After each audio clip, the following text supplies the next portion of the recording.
And good morning. It's 7:04 on this Tuesday, June 28th. It's time to head to Studio B for Coleman and Company. Well, hello everybody. We welcome you on a sunny Tuesday morning. And of course, we are on the air each Tuesday at this time for Vanderbilt Wilson County Hospital. Now, we've got a reminder to parents and coaches of Wilson County Schools from Chuck Whitlock, the Health Services Supervisor and District Athletic Director. And that subject is the treatment of sideline emergencies and sports injuries. On behalf of Course Director Lance McClear, MD, Vanderbilt Sports Medicine, they would like to invite you to a free sports medicine conference on July 23rd as they discuss basic assessment and management for common sports emergencies. Now, this primer is for parents, it's for coaches, it's for the medical staff. They will review head trauma, heat injuries, unresponsive athletes, spine board management, concussions, fractures, dislocations, lacerations, etc. Whether you are a parent, a coach, or a medical professional, these fundamentals will help you and your athlete have a safer environment during any sporting activities. This is going to be at Green Hill High School and begin at 8 a.m. The date again is Saturday, July 23rd. Saturday, July 23rd. Coaches and parents of Wilson County especially invited to this primer. And again, they will review head trauma, heat injuries, unresponsive athletes, spine board management, concussions, fractures, dislocations, and lacerations, and other things as well. A reminder, too, that a blood drive is held on the second Tuesday of each and every month at Vanderbilt Wilson County Hospital. The American Red Cross Blood Mobile will be there on the second Tuesday in July, and you can make plans accordingly if you'd like to donate blood. And we would ask you, why choose Vanderbilt Wilson County Hospital? Well, there are many reasons, but one, comprehensive services from the delivery of more than 600 babies to more than 6,000 surgical procedures each year. They offer personalized quality care close to home. Now, as part of Vanderbilt Health, they are more strongly positioned to meet your needs from common ailments to the most complex conditions. And the economic impact, the commitment to the community exceeded $58 million in 2018, including $14 million in charity and uncompensated care. With more than 200 physicians and over 600 employees, they're one of the community's largest employers with a payroll topping $38 million. Vanderbilt Wilson County Hospital. All right, my guest is here this morning, and I want to welcome Justin Beasley, Public Information Officer for the City of Mount Juliet. Good morning. Good morning. I like that shirt, Coleman. Oh, well, thank you. You're the best dressed in this room by far. That was a Father's Day gift, if you want to know. Happy Father's Day. From my That's wife, great. of course. Yeah. She's got good taste. Who is probably listening if she didn't fall asleep, and sometimes that happens, and she wakes up about 7:15, I understand. Well, but it wouldn't anyway. be because you can't entertain. It'd just be because she didn't get a good night's rest, right? Whatever. Good to see you. Good to see you as well. You had a meeting last night, I take it.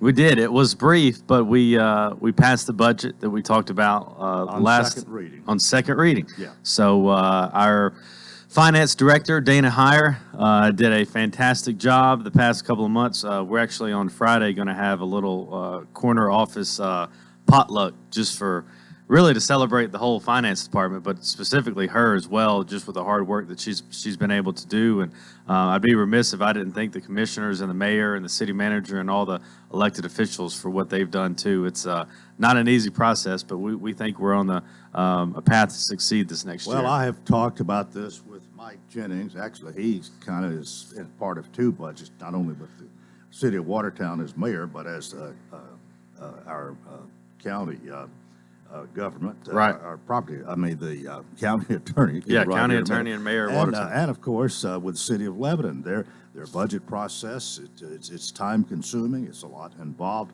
But then, when you can get it passed 2 different times, which both cities have to do, the county just does it one time, but cities got to have 2 readings on it, and when you do the first one, you've passed a major hurdle, but it's not it's not in the books till you do it that second time. Right, and that's the thing. You almost sweat for those last 2 weeks because you're like, man, something could change, something could happen. You know, just if it can go wrong, it will go wrong. But fortunately, it didn't. We passed everything, and we're looking forward to this next year. We have a lot of money dedicated to capital projects. Of course, you know, we've mentioned it a time or two on this show with infrastructure in Mount Juliet. That is something where we're looking to improve in every aspect that we can. So that's next on the docket. Of course, we mentioned too that a lot of it is up to TDOT, but we have a lot of stuff that is ready for them to move on to, and we've shown that we've got some skin in the game with how much we use of our resources and our money to make sure everything is shovel ready. So yeah, infrastructure is a big key with this budget for sure. And the fact that you're building another fire station, Right. and it's going to go online before too much longer, I understand. Yes, sir. That there's some consideration there. A new fire station means some additional employees, which you may have been looking at even a year ago, but that has to be something to consider. And just the fact that you're growing, it takes more money. Yeah, and the new fire station, we'll have to find new firefighters and interview them and make a list, and that is something that, you know, our fire chief is thinking about constantly, along with our deputy fire chief as well. And, you know, something that passed last night that's really big news with the fire department is, you know, we're starting an ambulance program as well to help assist with everything. As you know, as the call volume increases for fire, it does for medical as well. So we'll have some ambulances staffed throughout the city, and we'll have to hire a new director for that. That will still report to Jamie Luffman, our fire chief, but you know, that's something where we're just in a day and time. You know, I think Martin, Tennessee has a similar program where they just the call volume reached so much that they had to invest in that internally, which is something we've done as well, and we're excited about. Well, that's fairly new. I hadn't heard much about that maybe for the last just a little while. Right. I'm thinking 2 or 3 months at the most. I don't know how long it's been being considered, but I'm sure it's been in the back of somebody's mind longer than that. But we have a similar thing here in Lebanon where the fire department has they do more than just fight fires. When there's traffic accidents, sometimes they're first on the scene. And I guess that has become necessary with the additional cars that are out there, more people, more traffic accidents, and whoever can get there to help somebody first. Maybe Right. that's sort of how you go by it. And it's a major undertaking, too. I believe 3 ambulances spread out throughout the city with our 3 fire departments as is. And, you know, you think about it, this is not just a casual decision, oh, let's look into this and do it. It passed on both readings. It's a $1.9 million undertaking that's added to the fire budget. So it is something that we have leaned into, and we're, you know, it's something we're going to, you know, obviously we announced this morning on your radio show, but we'll put out a press release later today because it's something our citizens are going to want to know, because Jamie Luffman says it often, and he's so right. You know, we're not just in the business of saving lives. We're in the business of saving the quality of life. So if we can get to you 2, 3, 4 minutes ahead and save some tissue, we're saving quality of life. You know, saving lives, yeah, that's the bare minimum. That's what we want to do, but we want to save quality of life too, and we're going to be able to exponentially do that better with these ambulances. Well, sometime I'm a numbers and money guy, and I think you just mentioned $1.9 million. Yes, sir. Almost $2 million. And you have not raised your property taxes. Correct. Is sales tax revenue that good? Is that pretty much what we're talking about? Sales tax revenue has been that good. It's great this year as well. You know, we have talked ad nauseum on this show about how dependent we are on that, and that's why we continue to tell people to shop local. And you know, there's a head turn every now and then when we get another mattress store or another Pet Boys or, you know, a BJ's when it's not a a Costco or whatever. But you got to think all these businesses are actually, going back into the school system. They're going back into your city government. They're allowing your fire department to do this. So it's really good. And I'll also say this too, we have a lot of money dedicated to the capital projects. We're able to do that at a increasingly large rate during tough times economically, just because our city has been so good with being financially responsible with their money. That obviously precedes whenever I was hired, but that's just what I know, that we're in a position where we can succeed in such a time as this. Kenny Martin still squeezes those quarters, doesn't he? He does. He does. We were joking the other day. One of the bathrooms had the light on, and we're going to figure out a way to maximize the efficiency in the bathroom with the lighting. So, hey, I mean, we leave no stone unturned in the city of Mount Juliet. We take no shortcuts. Justin Beasley's with us, Public Information Officer for the City of Mount Juliet. And our program presented by Vanderbilt Wilson County Hospital here on Coleman and Company, FM 98.9. And let's see what's happening on the roadways. Thanks to Bates Ford, and they've got a battery installed on most vehicles. 134.95. Bates Ford, 1673 West Main. Now with traffic, here's Chuck. Good morning. They're still trying to clean up this wreck over here on Vietnam Vets as you come off onto 65. It's got traffic a little bit heavier than normal as you come past Conference Drive on Vietnam Vets going westbound. Still trying to wrap up the paperwork in this wreck over here on the Sullivan Evans Bridge on 24 going westbound. It's busy, but it's moving on. I-40 coming in from Dixon County. Hey, Ripley's has a great summer camp experience lined up for the kids. Check it out at Ripley's Aquarium of the Smokies.com. I'm Commander Chuck, your on-time traffic. Renewal happens here at Lebanon Center for Rehabilitation and Healing. Lebanon Center for Rehabilitation and Healing has experienced new leadership and a new atmosphere. Same location in the heart of Lebanon, 731 Castle Heights Court on the Castle Heights campus. Lebanon Center for Rehabilitation and Healing is providing 5-star clinical outcomes to short-term and long-term care residents. Call 615-444-4319 for a tour and to experience the new culture. Renewal happens here at Lebanon Center for Rehabilitation and Healing. Contact Stephen Lowry Land Clearing for all your land clearing needs. Whether it's clearing trails for ATVs, reclaiming pasture, or clearing your land of brush and trees, Stephen Lowry can get the job done. He works closely with customers, adjusting to make changes as you want. Steve Lowry will give you quality work at a price that you could afford. He will also beat any written estimate. Call Stephen Lowry at 615-970-8154 for all your land clearing needs. That's Stephen Lowry Land Clearing, 615-970-8154. Coleman and Company, thanks for joining us. Justin Beasley's with us. We got started in a hurry here this morning. I didn't take time to ask you about your new baby. How old now? 3 weeks? 4? 6 weeks. Oh, it's okay. And he had a witching That's hour. Right. You had a few weeks off for maternity leave. Yeah. A few 3 or 4, and I'm catching up for it too. He's sleeping good. He's put 7 hours in like straight the past 2 weeks. So man, I mean, can you not tell how refreshed I look? You can compliment me every now and then, Coleman. I'm kidding. I feel good. Compliment you on just getting here. Yes. Amen to that. If you guys only knew. But like I said, and I've said several times, and experience is speaking here, the first 6 weeks are the worst. They are. And when you get past that, you can, but even the first 3 are worse than the second. And you're seeing that. Oh, yes, yeah. Absolutely. I feel like it's like training a dog. The dog's the same, the baby's the same. Really, you're the one that's being trained. You're the one that doesn't know how to communicate, and we're doing a lot better in that department.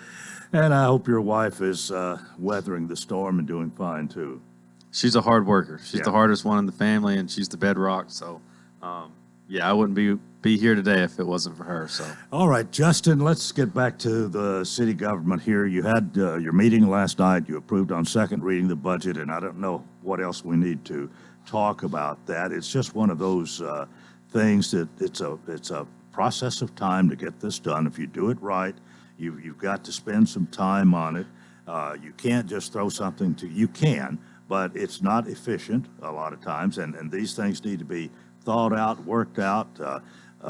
Department heads want all they can get, and somebody's got to say, kind of put the hammer down and say, this far and no more. And that I think that happens a lot in government. It does, and it has to. Somebody has to get what they need, and somebody else has to wait. I think that's just the name of the game. One other thing to touch on from last night, that I thought was really interesting.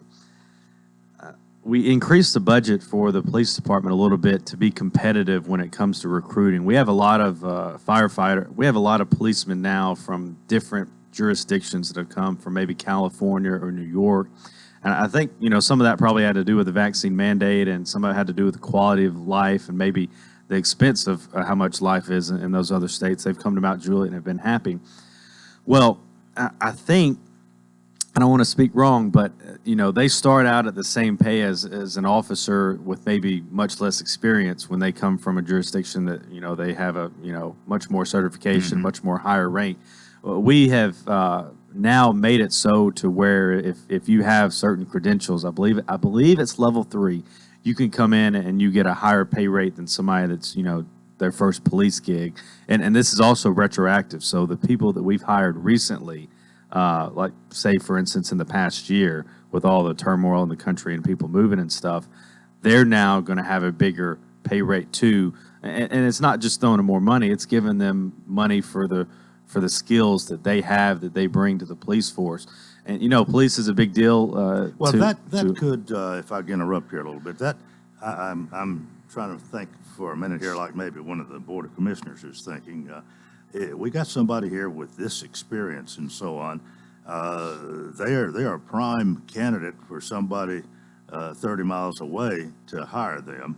So if we pay them more of what they have qualified for, they're more likely to stay. Yeah, and if you come from a New York or California, statistically your pay rate's probably going to be lower, but you got to also factor in the quality of life and the quality of living and the expense of living. So we're going to bridge that gap and make that cut a little bit less. And I would say all the policemen that have moved here from other states have certainly enjoyed Mount Juliet. And it's still a tough job, still one that we pray for our officers every day. But I think they enjoy the people they work with a lot, not only as fellow police officers, but the people that they see, that they're communicating with on a daily basis in the city. Yeah, and I want to think, I don't know how. There's a little, there's some bad eggs in any basket, let's say. Yeah.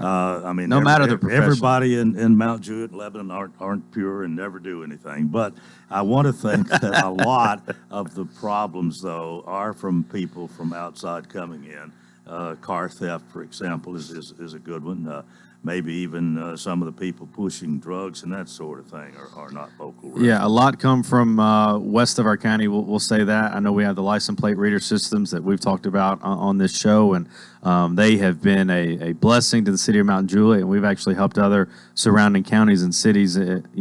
We've endorsed it to the point where they've looked into getting them as well. It's certainly helped keep the crime low in Mount Juliet. We have the MJ alert system, which has honestly been huge. We had somebody that ran away from police, had somebody in the passenger seat that was disabled. We had to recommit to trying to find them on Lebanon Road, and we had a fatality wreck there last week as well, which our thoughts and prayers are with that person and family. So the MJ alert system's been huge, and it just updates the community day, night, no matter what time about what's going on, and really that makes people feel really safe in the city of Mount Juliet, and it's a great resource.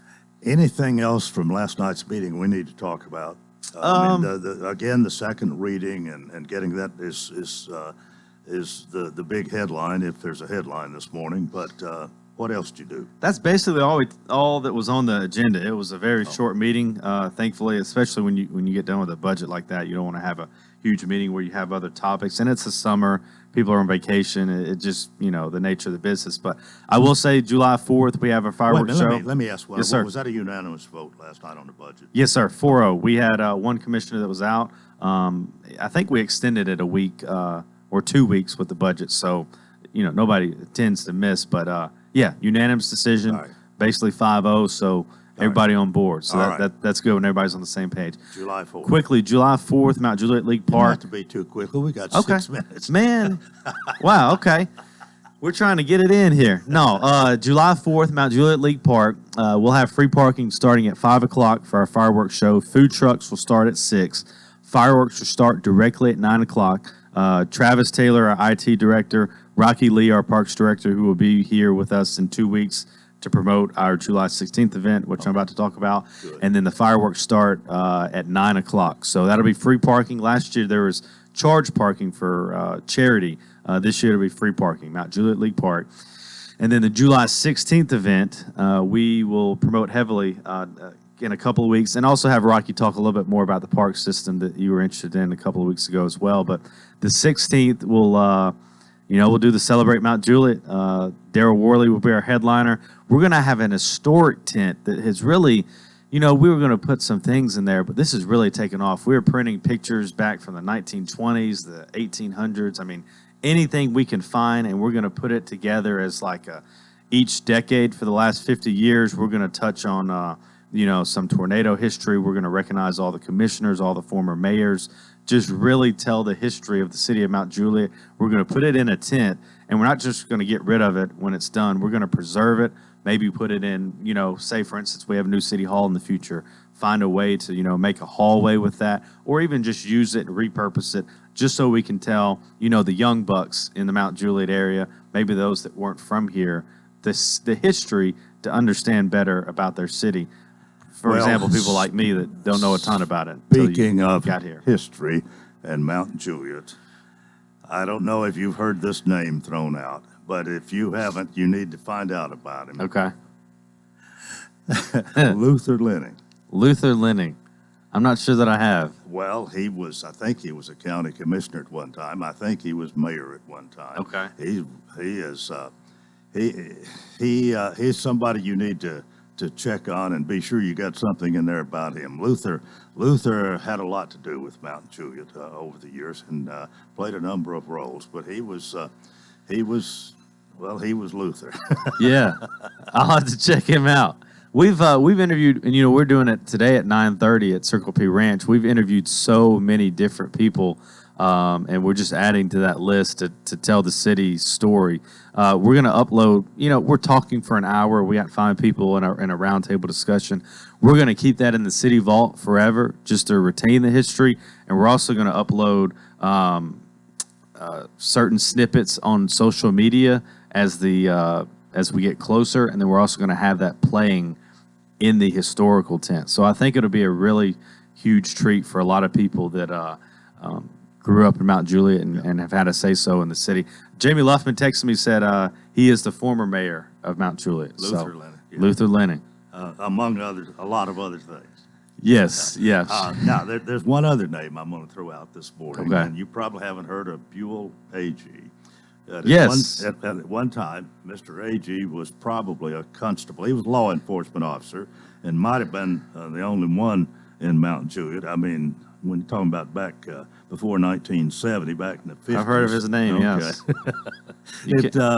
Mount Juliet was just a small place. It's incredible to see how big it is now. And with a population that barely exceeds the city of Lebanon now, who would have But thought we do. that would have been possible 60, 70 years ago? It's incredible, and a lot of people miss old Mount Juliet, and we understand that. But we have a lot of, again, the sales tax and the resources that we have. Everybody that we're interviewing is talking about the quality of life with how great our fire, police, parks, our sidewalks, just our city government and the leadership there. I think we're really blessed. You don't see a lot of people moving from Wilson County and specifically Mount Juliet. When you're here, you stay here, and for good reason. Well, by the way, you've finally got that bridge finished, haven't you, over I-40? Yes, we've got to do some paving. We've got to put the lines down, but you'll see that fully operational sooner than later. Still a couple of things to work out with it, but it's the traffic flow is already established. It is. It feels weird when you drive over it and you see all those lanes. You feel like, oh, am I in the left lane where I can't go straight, or I'm in the straight lane where I got to go left? And it's a blessing. It'll be a huge blessing. One of the things that I mentioned this, I don't think to anybody from Mount Juliet, but you've got on the side of at the interchange there, it says Mount Juliet. Yes, I like that. We do too, and we it's just a little addition we wanted to make people feel at home, and it's just gives you an identity. Yeah, and it's something so simple, but you like it. You couldn't imagine how many comments we get about that, about how many people love that we just added that touch. And if you can instill pride in the people that live in the city, which they already have a ton of, it's well worth it. So thank you for saying that. I'll relay that message to Andrew Barlow, our Public Works Director. Well, but you only have really one there. Now, you're going to get another one down there at Central Pike. The interchange. In the next 10 years, maybe, but... we hope. And maybe you'll put another one there. I was saying if we have one here, we might have to have 4 of them. But Yeah. Anyway, we're in our last 30 seconds here. Anything before you leave this morning? Just in the next 2 weeks, we hope to bring by Rocky Lee, if that's all right with you, and just promote his parks and promote this program. And, we want to invite you too to the July 16th event, 4 to 9. I think the Reds play that afternoon. So game will be over. You can be here from 4 to 9. Might be a rain out too if you look at the Farmer's Almanac. Thank you, Justin. Well, that is part 1 of Coleman and Company. Justin Beasley with the City of Mount Juliet, and our program presented by Vanderbilt Wilson County Hospital. Stay with us for more here on FM 98.9. And it's 7:29. Let's see what's happening on the roadways. Thanks, Absolute Kubota, Lamprey, quality tractor implements, including cutters, finish mowers, box blades, tillers, and more. 5-year gearbox warranty, extremely durable and well built. 1506 West Main. Now with traffic, here's Chuck. Good morning. Traffic still moving right now out here on I-40 as you come in from Mount Juliet. Now, it's been pretty busy as they clear up that wreck on Vietnam Vets. It's had traffic really slow trying to get past Conference Drive this morning, headed up to 65 Millersville. Traffic's been a little bit slow on and off today. 65 south there as you come past them. Highway 31 trying to get through that section of Millersville. Hey, Gatlinburg Wine Cellar, home of the world famous cotton candy wine. Check them out at GatlinburgWineCellar.com. I'm Commander Chuck, your on-time traffic. Welcome to Hearthside Senior Living, Lebanon's unique senior living community designed for seniors to age in place, all within a safe, comfortable, and Christian environment. Beautiful retirement homes designed for an independent lifestyle with maintenance-free living. Hearthside Senior Living also continues the excellent tradition of assisted living for those seniors who need additional services. Hearthside Senior Living, an independent retirement community and assisted living community, all on one campus in the heart of Lebanon. Call 615-443-1994 for a tour. At Vanderbilt Wilson County Hospital, world-class care is a heartbeat away. In fact, we offer the same world-class attention Middle Tennessee has come to rely on from a Vanderbilt Health hospital. Supported by over 200 specialties, an expanded emergency department staffed with Vanderbilt Health physicians 24/7, and greater investments in life-saving technologies and care. It's just one more way we're making healthcare personal. A look at your weather on this Tuesday, June 28th. All we can say is enjoy. Another all-around fantastic day in store for all of us as the heat and humidity has yet to creep back in. Temperatures will be slightly warmer at 87 degrees, but with more sunshine, a slight breeze, and comfortable air, it won't be bad at all for late June. Conditions tonight will be once again pleasant, down to 61 degrees with a few passing clouds. This weather forecast is brought to you by Walker Auction and Realty, professional auction and real estate services. Get top dollar for your home, land, or personal property. Log on to MikeWalkerAuctions.com. They know auctions. That's a look at your forecast. I'm meteorologist Eric Shriva. Coleman and Company, welcome to part 2 here on a Tuesday morning. Sean Dozier's with us, and right now that's all we need. Sean, good morning. Good morning. Sean is the executive director of Hearthside Senior Living, and he comes each Tuesday to talk about that wonderful community here in our community. Well, I enjoy talking about Hearthside. I mentioned to Billy as I walked in, Tuesdays come around very quickly, and it's always great to be here and to talk about my favorite place on earth, and that is Hearthside Senior Living. You know, we have a summer special going on, Coleman. I want to talk about the summer special. Okay, summer special. We have several small rooms available, and all of our medium and large rooms are sold out. And we have a few. We have 4 maybe small rooms that we have open. So if you move in the summer before August 31st, you get half off the first month's rent, and it gives you an opportunity to see how we operate, to see how we serve the community, to see how we really take care of the residents. So if you're interested in assisted living, this might be a great time to move in. And then maybe later on, if you want to move in up to a medium or large room, you know, you'd be first on the list to move up. But that summer special will go through August 31st. So if you're interested, call us at 615-443-1994. Stop by for a tour or check us out on the website. And that includes everything, Coleman. That includes your 3 meals a day. It includes housekeeping, laundry. It includes activities. It includes your nurse management. your 24/7 on calls. So it's all in that one package, and you get half off the first month. So it's a great deal, and we don't offer deals very much. Really, you don't. We don't. But I thought, in the summertime, people are kind of taking it easy, and they have maybe more time on their hands. They might have a few minutes to stop by to tour and to see what we have to offer. So it might incentivize somebody to check us out. Well, I hope they will. And we're talking about several dollars here. We are. Assisted living, is quite expensive and can be quite expensive, but our prices are very reasonable, and we don't upcharge. We don't try to nickel and dime you. We give you one price and stick with it. And but still, half of that for the first month, which is really nice. Yeah. And so anyway, we don't do that very often, but I thought, hey, the summertime's here. Let's do something to try to fill up those small rooms, and they will fill up. And I just wanted to mention that this morning. Our independent living is continue to be sold out. We have a long waiting list for those 2 and 3 bedroom homes, and I continue to want to bring some folks out here. They keep asking me when I'm going to bring them out here, but several of our independent living folks want to come out and be on the radio. So I plan to do that over the next couple of weeks that'd be great. just to let people talk about their experience and what they have to say about Hearthside, not just from me, but from somebody who actually lives there 24/7. Yeah. By the way, I thought of you over the weekend, especially when I saw the race down at the Glade. Man, I was there for 10 years, and I loved the job. But I watched it on TV, and that was fine with me. That was enough. Yeah.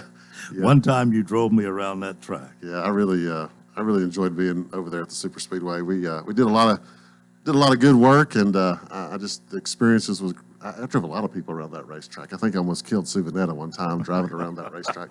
But anyway, it was a great experience, and they had a great crowd, and I'm proud of what they're doing. But you're happy at Hearthside. I'm happy at Hearthside, and happy at my new career, and happy that I'm not doing race cars anymore. I'm doing wheelchairs. So I enjoy. It's kind of a slower pace for me. I enjoy that. From race cars to wheelchairs. Yeah, that's what I like to say. That's a good line. Good line. Yeah.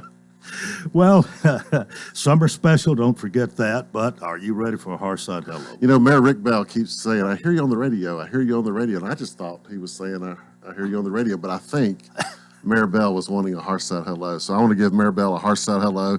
He's doing a great job. He's working hard for the city. And I appreciate what he's doing. And I know he's looking forward to being with you on Monday at the 4th of July when you do your... I'm going to whoop him. You're going to whoop him. In cornhole. I think you did last year. Or did he win last year? I did. You won? Yes, of course. Of course, yeah, of course. I don't even know why I even mentioned that. But well, he won 1 out of 7 or something like that. But in the World Series, you don't have to win but 4. I won 6. That's right. I think that's right. Well, he deserves a Hearthside Hello. I don't think I've ever given him one, but he deserves it. I don't think you have either. So, Mayor Rick Bell, hope he has a great day, great week, and by the way, before you go, what about 4th of July for Hearthside? 4th of July, we're having a great meal for the residents. We're doing a cookout for the independent residents on Friday, and then on the 4th, I asked Crystal yesterday. She's doing ribs, all the fixings, all the sides, and I think we'll have watermelon. So it's going to be a great day for the 4th. All right. Well, we'll see you next Tuesday. Thank you very much. The 4th, and thanks for being with I'll us be here. today. Bye. Sean Dozier, he's Executive Director of Hearthside Senior Living, Retirement and Assisted Living Community at 215 Castle Heights Avenue North here in Lebanon, Tennessee. Hearthside, when it's time for a helping hand. All right, 22 before the hour, and here on this Tuesday, I want to welcome Kenny Salas and Ian Isbell, and we're going to find out what's on their mind this morning. Gentlemen, good morning to you both. Morning, sir. Kenny, how are you? Good. All right. We're going to be talking about Wilson County Young Professionals. Yes, sir. All right. What is that all about? So I think it's been 3 or 4 years now. There was a group started at the chamber, and it's just a group of, quote unquote professionals, really people that are kind of younger in business. I was a teacher before I got into real estate, and I'm a real estate agent now. And so I started in real estate at 30, which is not terribly young, but for me, I was brand new. I didn't know how to make connections or how to do a lot of these things. Awfully young to me. Now looking back, it's a little young too. But so I was kind of new in the professional world, and this group started, and I really just took to it. It's at the chamber. We meet the first Friday of the month every month, and it's really just a group of anywhere from probably 20 to 30 each month, and just kind of get together and we talk ideas and what works for us in our businesses and those kind of things. And for me, starting off in real estate at a you don't go to school really, college or anything like that to learn real estate. So just being in a room with other, quote unquote professionals, learning how people kind of go about their day and planning and things like that in jobs where you have some sort of freedom. That was big for me. And so since then, we've taken over and we kind of run it ourselves and just try to kind of be that for other people that are starting off in business. All right. Well, Ian, let's have your input on that. Yes, sir. Kenny, And first of all, tell us what you do too. I mean, you get a free plug here. Yeah, Ian Isbell, I'm a real estate broker at AG & Johnson. Kenny hit the nail on the head with the young professionals. It's just a group of young entrepreneurs, most of us, or representatives from our businesses that come in and meet at these meetings. And like Kenny said, I got into real estate at 21, so I was real young. That was a jab, I think. Yeah, just a little earlier. But that being said, when you jump into something, especially a professional industry like real estate, you really don't know a whole lot of the people who make stuff move. So for me, Kenny was that guy for me. So you come in, you get to pick his brain once a month, which for Kenny, it's a lot more for me. But it's just a great idea to throw out problems in our businesses, like what we're hitting, because chances are there's 5 realtors in that room that day who are in different stages of their career. But it's not just real estate. Obviously, we've got landscape companies that come in, financial planners, bankers, attorneys, the whole works. People who own gyms, we've got the whole 9 there. You get to see different sides of the town, know what's going on in the town. Sarah Haston came and spoke at our meeting last month. So we're just a bunch of young people trying to figure out our path and make it work. So young professionals says it right. That sort of hits the nail on the head here. That's it. Now, is this initiated by the chamber? Did it start there with maybe with Melanie or somebody in her office? It did. Graham Mattis of EPM Financial in Mount Juliet.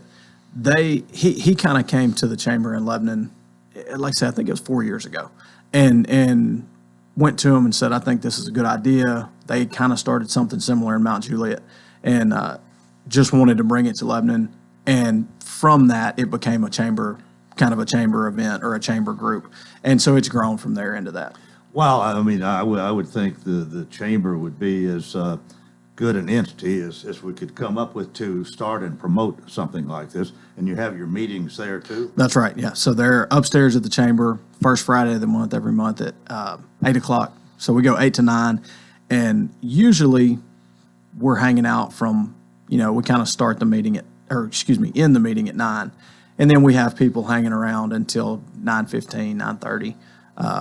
Just because it is a good time to really get around people that are, similar in age. It's 40 and below. So, we have guys in there from probably, I'd say 22 years old is probably the youngest that we've had. We've had a lot of students at Cumberland who are coming up on graduation, trying to figure out where they're going to go or what they're going to do. So we do have Cumberland students in there every now and then. So we'll have a, kind of a 20-year range there. Well, this reminds me in a way of a civic club, a young group of people in a civic club.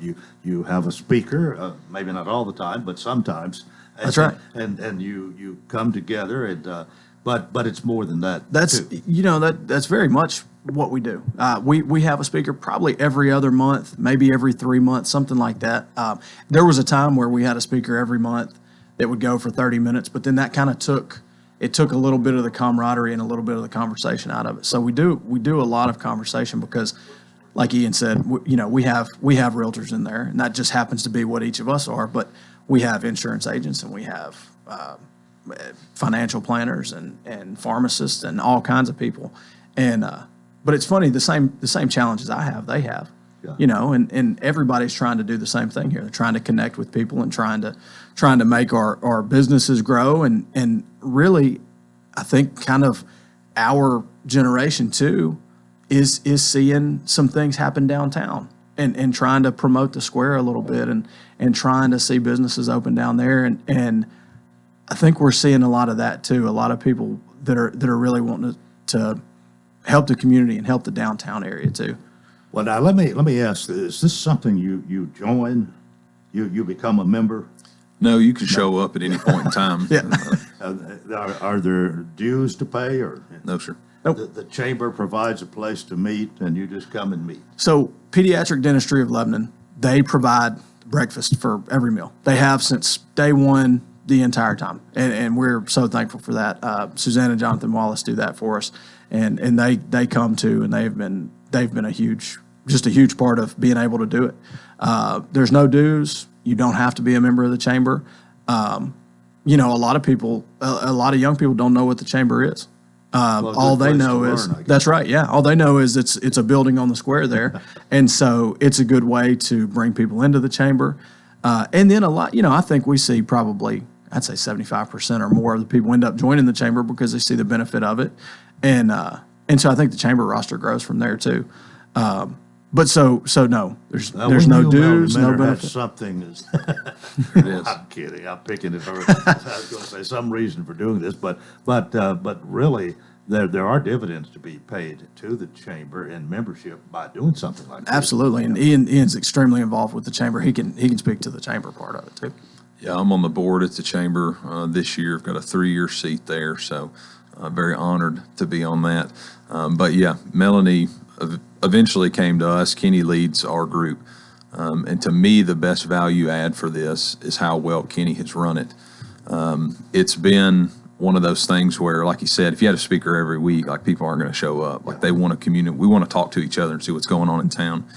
So we've done a good job of listening. What do we need? And then providing a speaker that can give us that. Need to go to a break, but before we do, now approximately how many people do you have that meet each time? I'd say 30 to 35. You've got room to grow? Mm-hmm. Yeah, we'll get a different space if we have to. It's yeah. It's a. But you welcome anyone. Is there an age limit necessarily? But 30, 35 or something? Or? I think 40's the cap. Okay. All right. But yeah. All right. With that, let's take our break. We'll talk more with Kenny and Ian in a moment. This is Coleman and Company, FM 98.9. And it's 7:47. Let's see what's happening on the roadways. Want to thank our friends at Bates Ford and the low price tire guarantee on all tires every day. Up to 30 days after the sale, there'll be any competitor's pricing on the tires they sell. 1673 West Main. Now at traffic, here's Chuck. Good morning. It's been pretty slow go at times on Vietnam Vets trying to get onto I-65 passing Conference Drive from that earlier wreck. It's also been a little bit slower than normal down 65 through Millersville. This morning it's slow on and off. Sometimes we look up there and it's as clear as a bell, and then sometimes it's at a standstill. Traffic coming in through Mount Juliet right now. Wilson County traffic pretty much typical there, 109 near the interstate. Hey, Foothills Mercantile Company creates unique handmade gifts in the Smoky Mountains. They've got some gorgeous paintings. Check them out on Facebook. Just type in Foothills Mercantile Company in Wares Valley. I'm Commander Chuck with your on-time traffic. What is your passion? How can you use that passion to enrich your community? Hi, this is Melanie Minter, President and CEO of the Lebanon-Wilson County Chamber of Commerce. Your chamber is the resource for making connections to fulfill your passion. Whether education, nonprofit, agriculture, entertainment, or government relations, Wilson County offers a place for you to be involved. Your chamber connects businesses, individuals, and your passion to the community. We have an enthusiasm for excellence. Join us and catch the spirit. Call or visit our office at 149 Public Square in Lebanon. The refreshing cool after coming in from a hot summer day. The perfect temperature to kick off your shoes and relax with a good book. When the weather heats up, a new Rheem AC system will surround your family in total comfort. Are you feeling it? Rheem, the new degree of comfort. Financing available through TVA's Energy Right program and your local power company. Call Randy's Heat and Air 237-3604. Rheem, the new degree of comfort. Coleman and Company, welcome. Here on a Tuesday morning, we have Kenny Salas and Ian Isbell. They are two members of the Wilson County Young Professionals, and this is a group of business people that you meet You told me, and I didn't forget. How often? Once a month? It's once a month, the Once a first month. Friday of the month. First Friday, 8 and o'clock. you meet at the Chamber of Commerce upstairs. That's And right. Anybody under 40 that wants to join you is welcome. To join, you just show up. There's no dues to pay. You come and meet and greet. That's right. There's no actual joining. Yeah, it's just show up, and it's good fellowship. It's good to learn, and kind of talk through, successes we have, struggles we have, what can we help each other with, and kind of naturally through that, it's not a BNI type deal, but it almost naturally becomes that way because you're in this room with 30, 35 people every month, and you just end up really hearing what she does really well and what he does really well. And you end up wanting to work with these people just because you're almost in the trenches with them a little bit as far as what you're doing in business, what they're doing, and you really get a feel for people. And so it really turns out to be a pretty good business benefit too, just as a byproduct. Ian has praised you quite a bit for keeping it all together and the way you run things. Have you had any experience doing this sort of thing before necessarily? Not this kind of thing. Before real estate, I've been in real estate 5 years now. Before this, I was a teacher and a football coach at Lebanon High. And so, being in front of a group of 30 to 60, 80, 100 people and talking, it's normal to me. I enjoy it. I like it. And so being part of, that was something we attempted to do, was try to cultivate discussion and leadership and those kind of things. And so I guess in a sense, never with adults though. So that part's new. Well, Ian, how have you benefited from this? I mean, maybe you haven't had the leadership role that Kenny has perhaps, but no doubt you enjoy it. And I mean, you're out here with him to promote it. Yeah, absolutely. So for me, all of life is connections, who you're connected to, what you're connected to. So for me, like he said, getting to come in and fellowship with all these different individuals, and it may all be different businesses, but we're all trying to do the same thing, is make it to the next step. So for me, having those connections, making those contacts every week, talking to people, highs and lows, figuring out the struggles, the struggles that they're going through, all of that's very beneficial. And we actually meet this Friday, 8 a.m., Yep. first Friday. Well, you probably you widen your horizons here a little bit, and you see things from another person's perspective, another type of business, something that you don't know that much about, an opportunity to learn a little bit, I suppose. Absolutely. Yeah. So you miss many meetings. You're usually there. No, I'm a regular for sure. Kenny is too, if we can get him there on time, rolling in on two wheels every week. But yes, sir. Like I said, I'm very involved with the chamber. They rarely have a meeting that I don't miss. Well, and here again, you're meeting at the chamber office there on the square and the upstairs. Plenty of room there, and you said 35 or 40 maybe that meet now, and you got room for more if they want to come and be a part of it. But really, a bunch of young professionals getting together, and especially if somebody hasn't lived here all their life, maybe in some sort of business or something where they really need connections in sales, for example, certain sales anyway, real estate being one, no doubt. You can learn a lot just talking to people.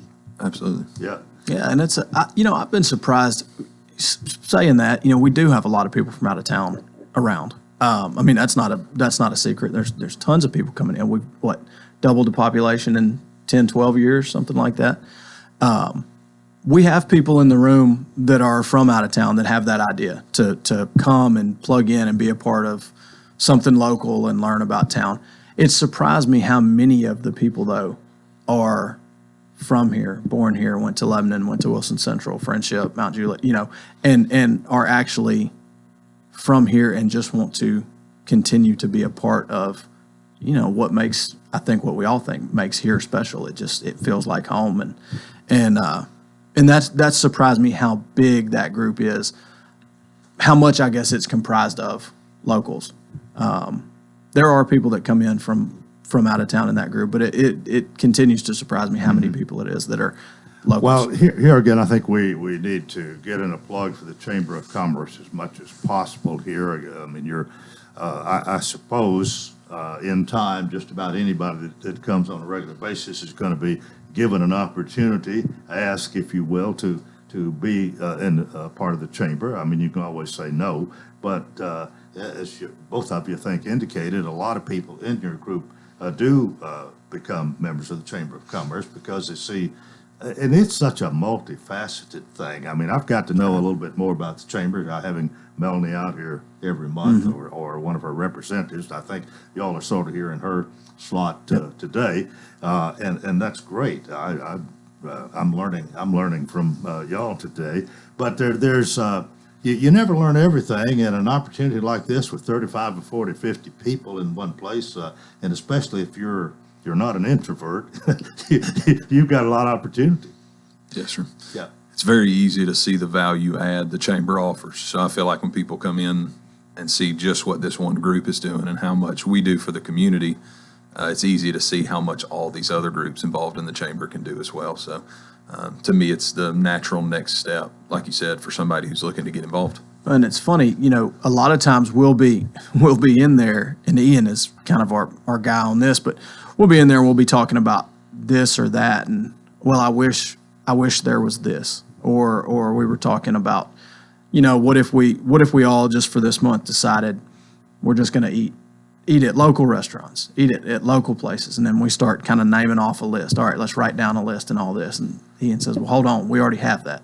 That's what we have with the chamber. So Ian does a really good job of really saying, look, this is what the chamber does. So people, I'd say most of the people that come into the meetings for the first time, or even for the first 2, 3, 4 months, may not be a member of the chamber, but you start to see the value that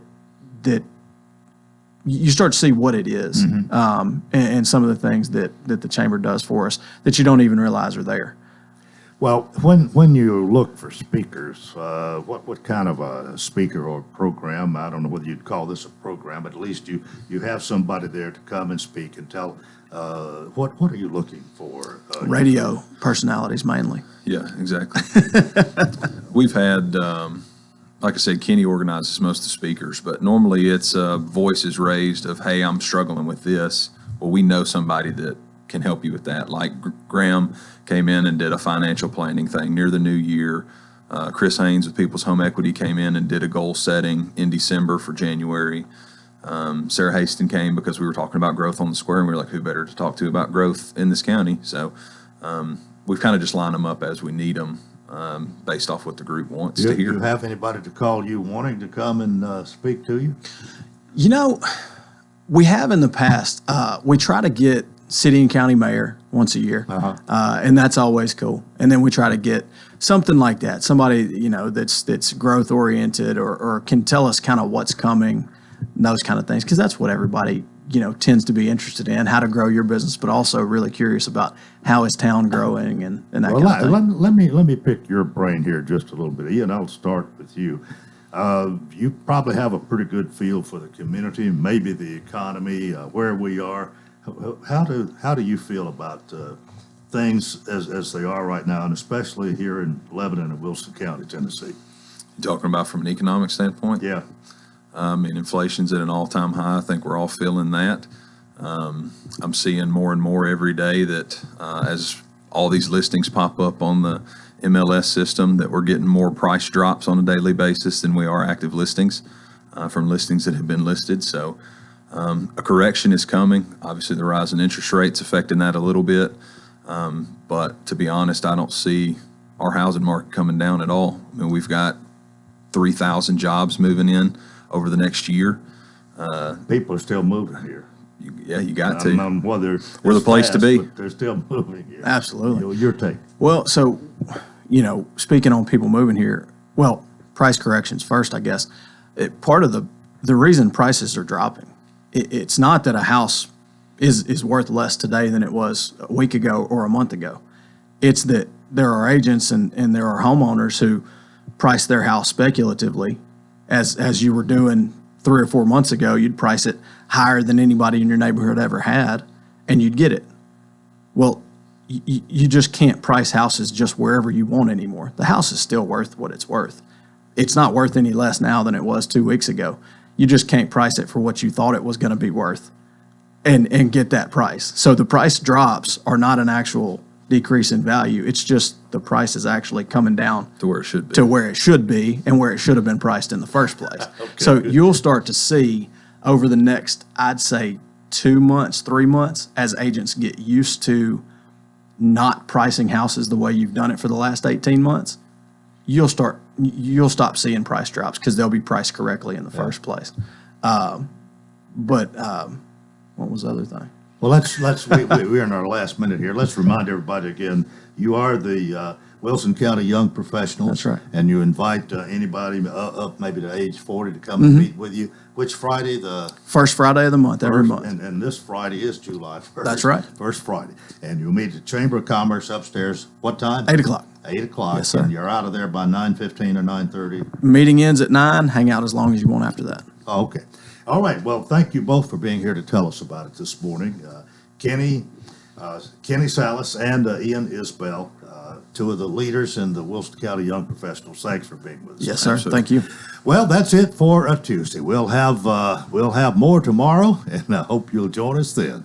And until tomorrow, I wish you a terrific day.